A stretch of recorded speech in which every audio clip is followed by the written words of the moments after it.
பாய்மார்களை கதறவிட்ட பாயம்மா. ஏம்மா செம்ம டைட்டில்ல. நான் புர்காவை கலட்டிட்டு ஆடணும். நீ உன் பார்வையை தாழ்த்திட்டு போக மாட்டேன். நீ இன்னொரு பொண்ணை போய் பாக்குறது தப்பு நீ ஒத்துக்க மாட்டேன். ஏன்னா அத்தனை வருஷத்துல பொண்ணுங்களை அடிமைப்படுத்தி அவ இப்போ அதுதான் ட்ரெண்டிங்கில் ஓடிட்டு இருக்குது. இதை பற்றி பேச வேணாம் அப்படின்னு சொல்லிட்டு தான் நானே நினச்சிட்டு இருந்தேன். ஆனால் இதை பற்றி ஒரு விளக்கத்தை மட்டும் கொடுத்துட்டு போயிடுவோம். இந்த நியூஸை பார்க்கக்கூடிய நண்பர்கள் நிறைய பேருக்கு இது தப்பான ஒரு கண்ணோட்டத்திலே போயிட்டு இருக்குது. இன்னமும் இஸ்லாம் பெண்களை அடிமைப்படுத்துகிற மாதிரியும் அவங்க சுதந்திரமாக இருக்கக்கூடாது, அவங்கள அடக்கி வைக்கணும் அப்படின்னு இஸ்லாம் ஒரு பாதையில் போகிற மாதிரியும் நிறைய நண்பர்கள் அது தப்பாக புரிஞ்சிட்டு இருக்கிறாங்க. அந்த பெண்மணி பேசி பதிவிடக்கூடிய அந்த வீடியோக்கள்லேயும் அது மாதிரியே தான் அந்த ஸ்பீச் இருந்திருக்குது. எனக்கு ஒரு 2 கேள்வி தான் எனக்கு புரியலை. என்னோட பிரதர் ஒரு ஆள் இது சம்மந்தமாக ஒரு வீடியோ ஒன்று போட்டிருந்தாப்புல. அவரோட கமெண்ட் செக்ஷன் போய் பார்த்தா நிறைய நண்பர்கள் நான் சப்போர்ட் பண்ணி பேசியிருக்கீங்க. இருந்தாலும் புரியாத ஒரு சில நண்பர்கள்லாம் துபாயில் இந்த பெல்லி டான்ஸ் ஆடப்படுது, அதெல்லாம் என்ன சொல்லுவீங்க? ஹவாலா பணம்லாம் நிறையா இங்கே புழங்கிட்டு இருக்குது, அதை பற்றி என்ன சொல்ல போகிறீங்க? அதெல்லாம் ஹராமு கிடையாதா? ரீல்ஸ் யாருமே எடுக்கக்கூடாதா இது அப்படின்னு சொல்லிட்டு நிறைய பேர் அந்த கமெண்டில் தெரியப்படுத்திருக்கீங்க. அதை கண்டிப்பாக நான் சொல்கிறேன். ஏன்னா முக்கியமான தகவலை உங்கள்கிட்ட கொண்டு சேர்க்குற என்னையை சப்ஸ்கிரைப் பண்ண மறந்துடாதீங்க, ஓகேவா? அந்த ரீல்ஸை பார்க்குறதோ ஒரு மூவி பார்க்குறதோ இது எல்லாம் இஸ்லாத்தில் தடை செய்யப்பட்ட ஒன்று தான்.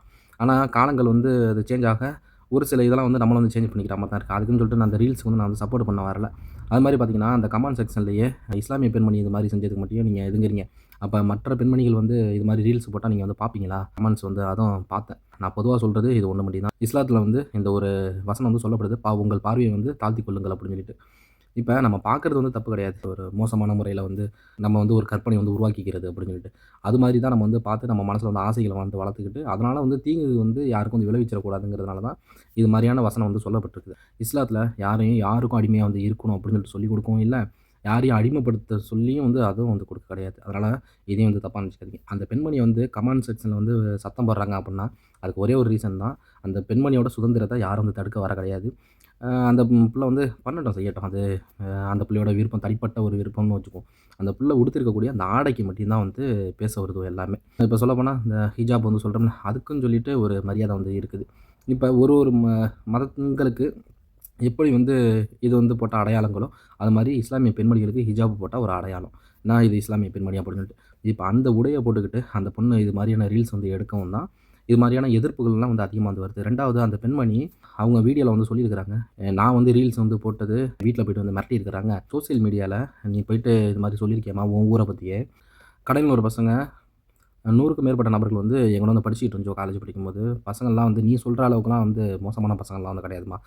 ஒரு பழமொழி கூட இருக்குது, இது மாதிரி இறால் தலையில் இவ்வளோ கசடுங்களை வச்சுக்கிட்டு மற்ற உயிரினங்களை எல்லாம் பார்த்து கேலி கிண்டல் பண்ணோம் அப்படின்னு சொல்லிட்டு.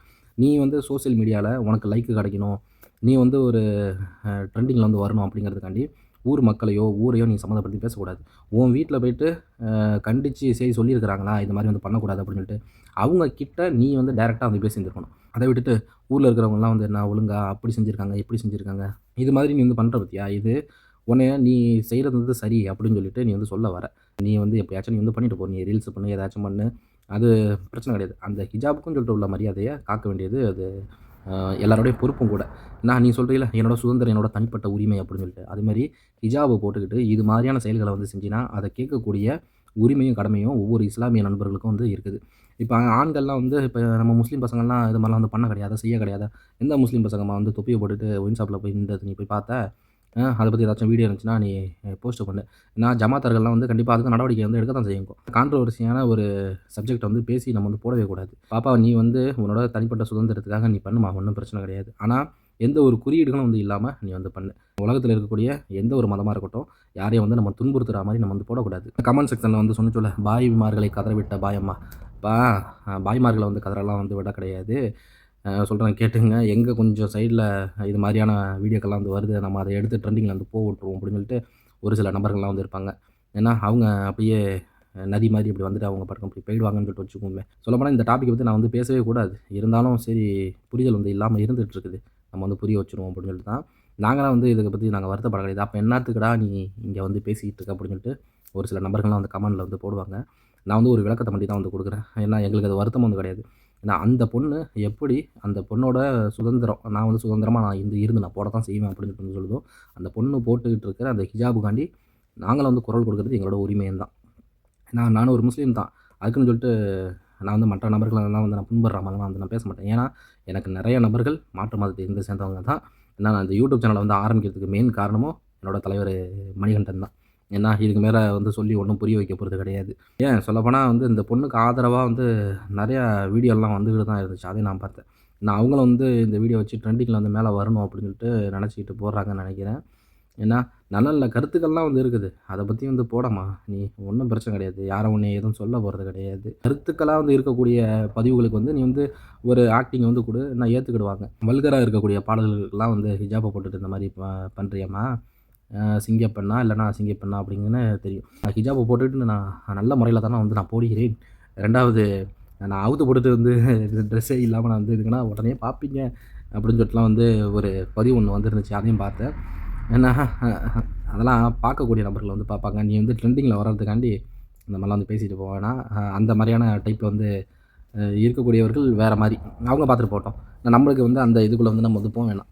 ஒன்று மட்டும் தான், எந்த ஒரு மதத்தோட குறியீடுகளையும் வச்சு அவங்கள வந்து இன்சல்ட் வந்து பண்ணக்கூடாது. என்னை பொறுத்த வரைக்கும் தமிழ்நாடு அப்படிங்கிறது ஒரு ஒற்றுமையாக இருக்கக்கூடிய ஒரு மாநிலம். அப்படிங்கும்போது இது மாதிரி ஒரு வீடியோ வந்து உள்ளார வரும்போது, இப்போ எலெக்ஷன் நேரம் வேறு நெருங்கிடுச்சு. இது மாதிரி ஏதாச்சும் ஒரு வீடியோக்களை வந்து எடுத்து ட்ரெண்டிங்கில் பரப்ப விட்டு, ஏன்னா இதில் வந்து நிறைய எதிர்ப்புகள்லாம் வந்து வரும். இதை வச்சு நம்ம வந்து ஏதாச்சும் வந்து ஆதாயத்தை வந்து சம்பாதிக்கலாம் அப்படின்னு சொல்லிட்டு தான் நிறையா இப்போ வந்து ஓடிக்கிட்டு இருக்கோம். அதனால் ஒரு விழிப்புணர்வோடு நம்ம எல்லாம் இருந்துகிட்டு இருக்கணும். தமிழ்நாட்டில் இருக்கக்கூடிய நம்ம ஜமாத்தார்கள் தயவு செய்து சோசியல் மீடியாவில் நல்ல கருத்துக்களை பதிவிடக்கூடிய பெண்மணிகளுக்கு நம்ம வந்து சப்போர்ட் கண்டிப்பாக வந்து நம்ம கொடுப்போம். இஸ்லாம் சம்மந்தப்பட்ட குறியீடுகளை வச்சுட்டு இஸ்லாம் மதத்துக்கு களங்கத்தை ஏற்படுத்தக்கூடிய எந்த ஒரு நபராக இருந்தாலும் சரி, அவங்க மீது தமிழ்நாட்டில் இருக்கக்கூடிய ஜமாத்தார்கள் தக்க நடவடிக்கை எடுக்கணும் அப்படின்னு சொல்லிட்டு இந்த வீடியோ மூலிமா வந்து நான் கேட்டுக்கிறேன். தயவு செஞ்சு வந்து எதிரியாச்சும் ஒரு விழிப்புணர்வோடு வந்து இருங்க. கடையநல்லூரில் நடந்த ஒரு சம்பவம் அப்படின்னு சொல்லிட்டு நம்ம நினச்சி கடந்து போயிட்டோம்னா, இது வந்து தொடர்ச்சியாக வந்து பரவட்டும் அப்படின்னு சொல்லிட்டு பரவிக்கிட்டு தான் வந்து இருந்துகிட்ருக்கோம். அந்த பொண்ணு சொல்கிற மாதிரி ஒரு சில நண்பர்கள் வந்து இருக்கக்கூடிய வாய்ப்புகள் வந்து இருக்குது. ஏன்னா பசங்க வந்து அதை மாதிரி இருந்தால் தயவு செஞ்சு வந்து சேஞ்சஸ் வந்து பண்ணிங்க. ஏன்னா சோசியல் மீடியாக்குள்ளே வந்து பசங்க வந்து அதிகமாக வந்து பார்த்துட்டு இருப்பீங்க. இது மாதிரியான ப்ராப்ளம்ஸ் வந்து யாராச்சும் வந்து கிரியேட் பண்ணி வந்து சொல்லுதோ, இஸ்லாம் மதத்துக்கு ஒரு ஆப்போசிட்டாக வந்து இது மாதிரியான இஸ்லாமியர்கள் வந்து யார் பசங்களோ பெண்களோ யார் பண்ணினாலும், ஏன்னா அவங்க ஊர் ஜமாத்தார்கள்ட்ட வந்து அந்த வீடியோவை வந்து வச்சு காமிச்சு சொல்லுங்கள்.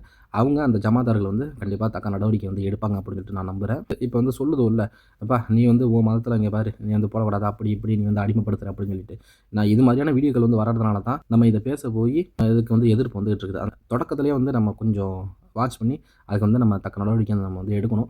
நான் எத்தனையோ இஸ்லாமிய பெண்மணிகள் நான் யூடியூப் சேனலாக இருக்கட்டும், ஒரு சமூக வலைதளமாக இருக்கட்டும், ஃபேஸ்புக், இன்ஸ்டாகிராம் இதிலெல்லாம் வந்து நல்ல நல்ல பதிவுகளெல்லாம் வந்து பதிவிட்டுக்கிட்டு அது மூலிமா நிறையா அவார்ட்ஸ்லாம் வந்து வாங்கி நல்ல பேருங்களையும் வந்து எடுத்துக்கிட்டு தான் வந்து இருக்குதோ. ஏன்னா அது எல்லாத்துக்கும் வந்து உதாரணத்துக்கு இப்போ நம்ம ஜீன் கல்வி அப்படின்னு சொல்லிட்டு ஒரு யூடியூப் சேனல் நான் ரீசெண்டாக நான் பார்த்துட்டு இருந்தேன். அதில் அந்த சிஸ்டர் வந்து செம்மையாக வந்து எப்படி நல்ல கருத்துக்களை வந்து பதிவிட்டுட்டு இருக்கிறாங்க.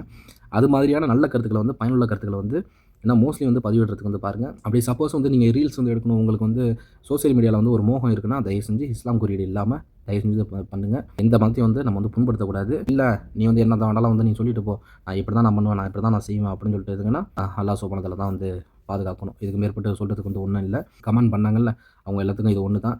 இது மாதிரியான வல்கரான சாங்குக்கு வந்து யாரும் வந்து ஆடக்கூடாது அப்படின்னு சொல்லிட்டு தான் என்னோட ஒரு தனிப்பட்ட வந்து கருத்து. மற்ற பொண்ணுங்கள்லாம் வந்து ஆடினா நீ வந்து பாப்பியா அப்படின்னு சொல்லிட்டு என்னோட தம்பியோட யூடியூப் சேனலில் கமெண்டில் வந்து நான் அதை பார்த்தேன். ஏன்னா இப்போ நாங்கள் அந்த மாதிரிலாம் வந்து இல்லைப்பா, நான் பொதுவாக தான் வந்து நான் வந்து பேசிக்கிட்டு இருக்கிறேன். இஸ்லாமிய பெண்மணியோ ஏன்னா மாற்று மதத்தை சேர்ந்த பெண்மணியோ இது மாதிரியான வல்கரான சாங்குக்கு வந்து நம்ம வந்து அது என்னத்துக்கு சொல்கிறது, அந்தளவுக்கு நம்ம வந்து ட்ரெண்டிங்கில் வந்து போகணுமா? ஏன்னா இன்றைக்கி நம்ம அந்த வீடியோ வந்து நம்ம வந்து எடுத்து போட்டுருவோம். ஆனால் அந்த வீடியோ வந்து எடுத்து போட்ட பிற்பாடு அந்த பெண்ணுக்குன்னு சொல்லிட்டு அந்த பெண்ணை நேசிக்கக்கூடியவங்க, அந்த பெண்ணோட சம்மந்தப்பட்ட உறவினர்கள் பார்த்துட்டு எந்த அளவுக்கு வந்து மனசு கஷ்டப்படுவாங்க. அதெல்லாம் வந்து யோசிக்கணும். இது மாதிரியான வீடியோக்களை நம்ம வந்து தூக்கி வைரலாக்கி விட்டுறோம். ஏன்னா இதனால் வந்து கஷ்டப்பட போகிறது யாருங்கிறது தெரியும். அது நான் சொல்லி புரிய வேண்டிய அவசியம் வந்து கிடையாது. நல்ல கருத்துக்களை, மக்களுக்கு பயனுள்ள கருத்துக்களை வந்து சோசியல் மீடியாவில் வந்து போஸ்ட் பண்ணி எல்லாருக்கிட்டையும் இன்னும் ஒரு நல்ல பேரை வந்து நம்ம வந்து சம்பாதிக்கணும். எல்லாம் ஒத்துமையாக வந்து இருக்கணும். தமிழ்நாடு அப்படிங்கிறது ஒற்றுமைக்கு வந்து ஒரு அடையாளமான ஒரு மண். அப்படிங்கும்போது இந்த ஒரு வீடியோ என்ன வைரல் ஆனதுனால தயவு செஞ்சு யாரும் வந்து கமெண்ட் செக்ஷனில் வந்து சண்டை போடுற மாதிரி வந்து பேசிக்காதீங்க. பேசுகிறவங்க பேசிட்டு போட்டோம். பாய்மார்கள்லாம் வந்து கஷ்டப்பட கிடையாதுப்பா இந்த வீடியோ பார்த்துட்டு. அதனால் வந்து தப்பான கணக்கு போட்டு நீங்களும் வந்து பேசாதீங்க. பேசக்கூடியவர்களுக்கு நான் வந்து சொல்கிறேன். ஏன்னா நான் இப்போ எல்லாத்தையும் வந்து நான் வந்து சேர்த்து பேசலை. பேசக்கூடிய நண்பர்களுக்கு நான் வந்து சொல்கிறேன். எங்களுக்கு இதனால் எந்த ஒரு மன கஷ்டமும் வந்து கிடையாது. நாங்கள் அந்த ஹிஜாபுக்காண்டி மட்டும் தான் வந்து பேசுனது. நான் அந்த பொண்ணு எப்படியாச்சும் வந்து பேசிட்டு போனோம். அது வந்து எங்களுக்கு தேவை கிடையாது. அதனால் நீங்கள் யாரும் வந்து தப்பாக நினச்சிடாதீங்க. சொந்த நம்மளை சப்ஸ்கிரைப் பண்ணி ஃபாலோ பண்ணிங்க. See you நண்பா.